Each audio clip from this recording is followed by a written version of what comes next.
2014 Tiguan 2.0. Going to check the air filter out. You need a Torx 25, and there's 1, 2, 3, 4, 5, 6, 7, 8. 8 screws. Got to loosen them up. Sometimes they might come all the way out, so be careful you don't lose them. And you just want to pick it up, hold it with one hand, and get underneath and grip the air filter and pull it out. This would look pretty new. This is the filter side. This is the engine side. So this is the side you're more concerned about. This is a new filter. If yours is a little bit dirty, got a lot of dust in it, just go ahead and replace them. They're not that expensive. Or you can blow them out with a little bit of air. And you want to put this on. Make sure it's on there properly and everything fits down good before you start doing your screws. Boom. So now you can put all your screws in. Also, we're going to do spark plugs. What you want to do is you get a blowgun. You want to blow off all the dust around everywhere. Then you want to remove your oil cap. Twist and turn, pull up. Then you need to pull the engine cover off. It's got those little chit fasteners on 4 corners. Evenly pull them up on the corners. Lift it up. Set it aside. Then you got this piece here. Don't want to lose it.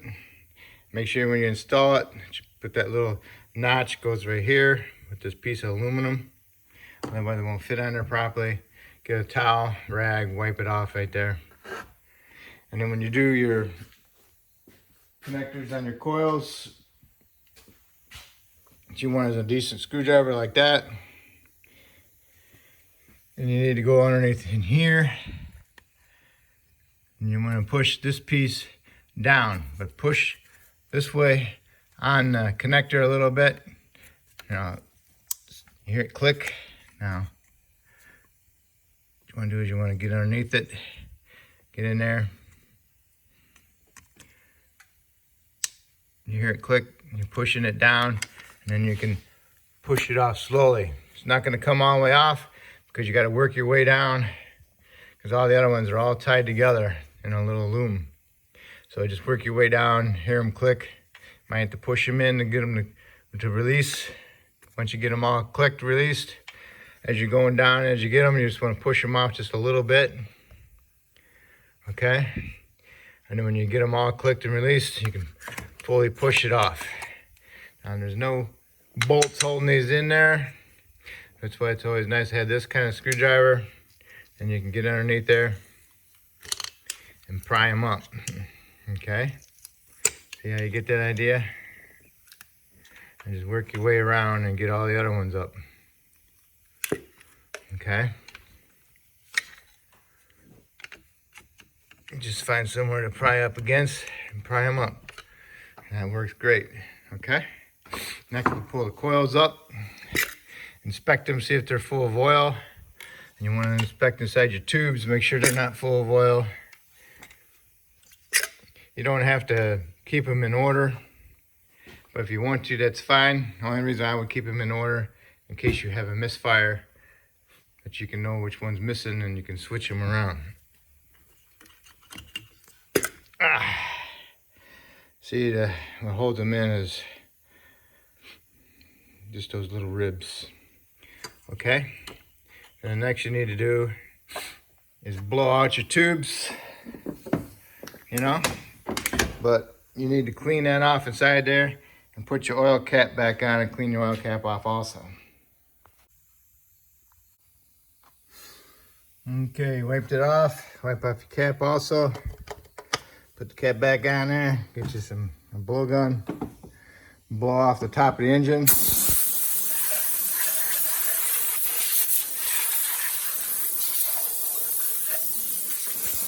Now blow out your spark plug holes. In case there's any dirt in there. If it's got a buildup of oil, then you'll have to put a rag over it. Keep the oil from spraying all over the place. Okay, now you can remove your spark plugs. All right, the spark plugs, you want to remove them and put them in order. And you want to inspect them to see how they're burning. And looking pretty normal for 60,000 miles. If your spark plugs are saturated in oil on the outside, then most likely you need a valve cover gasket on this particular engine. Because the gasket seals the tubes onto the heads. So all right, now we're ready to put new spark plugs in. All right, you got your new spark plugs. What you want to do is you want to rub your fingers over the porcelain, and then you want to inspect it for any hairline cracks. The oil in your fingers will go into the hairline crack and make them show up. Then you want to inspect your gaps to make sure they're not smashed, and you want to check your spark plug gap, the pre-gap from the factory, so you shouldn't have to unless they're smashed. And you want to do that to every spark plug and just compare them to the old one. Okay. What I'll do is I'll get me a oil cap from a jug. Shake the jug so I get some oil on the cap. Take my finger, rub it inside there, and then I'll rub it on the threads. Just get a little bit of oil on the threads. Or you can use just a little bit of anti-seize. I use them both. Seems like the anti-seize makes them a little bit harder to come out in the future, but they still come out. And the oil, they come out like normal. All right, put your spark plugs in, and you want to torque them to 18 foot-pounds.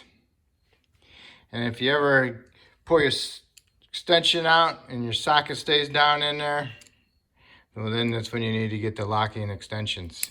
They have the lock on it with the that holds it on there, so you can't pull it off.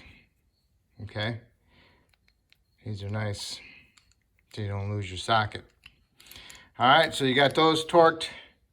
So now you need to do is prep your ignition coils before you put them in. You'll need some not Silglide, but some dialytic grease. If you don't have dialytic grease, you can use Silglide. What you want to do is squirt a little bit of dialytic grease in a little pile.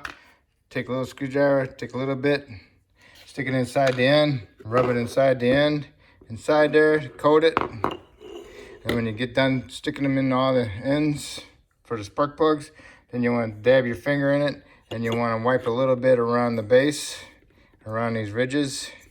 That helps seal it from the elements on the outside, keep the dirt from falling past through there. And also if you get a lot of water coming from underneath your hood, keeps the water from draining down inside your tubes. So you want to do that also. So then when you come to put these in, all you gotta do is just get them lined up.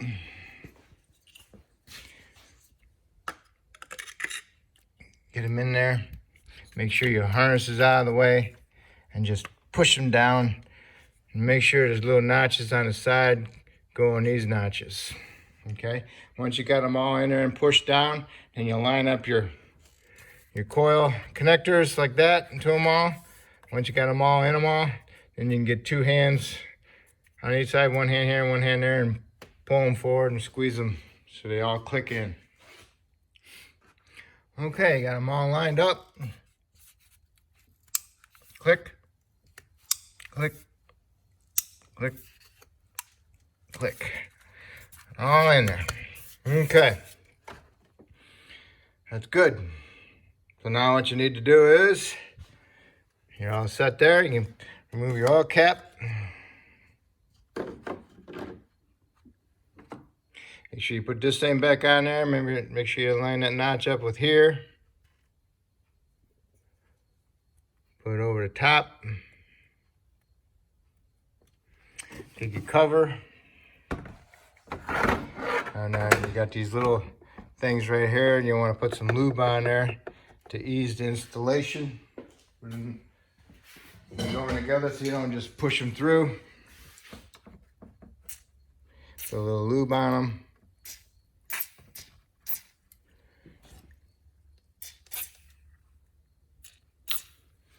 Okay, now put it over the top, get it lined up and square, push them down, boom. Get get your cap, make sure you wipe off your cap. Put your cap in there, line it up, turn it so it locks in, and that's it. So that's how you do your spark plugs. And if you didn't put your fasteners back on your air filter, now's the time to do it, okay? You just want to snug them up. You don't want to bear down on them. You don't want them cracking the plastic on the upper air cleaner. So just lightly tighten them up and you'll be good. Remember, these were T25s, so you just snug them up just a little bit. Try not to lose your socket. So much for the magnets. All right, but you get the idea. I gotta fish that out. Make sure your battery cover's on. After this, next we're gonna do is the serpentine belt. All right, at the end of my wrench is the tensioner. That's a 17 millimeter. What I used was a ratchet wrench with a swivel head. Get on it, and I'm gonna pull it towards you. And what I'll do is I'll put my extra wrench on it to make extra leverage for me. Goes on there just like that, okay? So you can pull on it, get extra leverage. And I already did that, and I got my belt off a little bit, okay? So that's what you need to do. Put this on down there, get as much on there as you can, far back. Put your wrench on the top and then pull it towards you, and then pull the belt off slowly. And when you get the belt off, then you can release the wrench, and then most likely the wrench is gonna get pried up against the side inside there, so you can just possibly just leave it in there. See how I got my wrench? I got tension against this, so now I can pull the belt off. Okay, I pulled the belt off, I released the tension, and it's left up against the side of the upper mount. It's gonna stay there. So all I gotta do now is remove the old belt and fish the new belt in there. And I forgot to tell you to make a diagram of which way the belt goes, but it's pretty simple. It's only got 1, 2, 3, 4 pulleys, so pretty simple. All right, get your belt down there and try to get it around the crank. Hardest part about this is getting that belt around that induction tube that comes around below the crankshaft pulley. So you'll need to push it up in there. You need to get something long and skinny to push it up over there. Maybe a long screwdriver to push it past the pulley and that air intake tube. Because it's very tight fit inside there. See, right here is the belt, and right here's the pulley slowly going in there. So you got to push it down at an angle, get it underneath, and then around this side you got to get it on an angle like that to go in between the pulley and the induction tube. Okay, you got the pulley around the crank, and it comes over the top, goes underneath the tensioner, and you're gonna leave the alternator part loose. Wrap it back around this way, come around the AC compressor.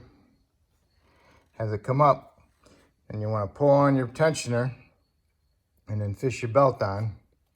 Release your tension, remove your tools, inspect it, make sure it's in there. And once it's in there and looks good, start the engine and shut it off, and then re-inspect. All right, I started up and I rechecked it out, and it's in all the grooves and all the pulleys, and it looks good, and that's it. All right, so we inspected the air filter, replaced it if needed, replaced the spark plugs, cleaned off the top as needed, and replaced the serpentine belt. Okay, and also you want to double check your coolant, make sure it's at the right level. Has the little indicators right there and down here. It says minimum, and the top one's the maximum, so it looks good. And your battery's underneath here. Push those little tabs in, and you can pick the cover up and make sure your terminals are clean. And that's it. If I helped you in any way with this video, maybe you can help me out by subscribing to me. I'd appreciate it. Thank you.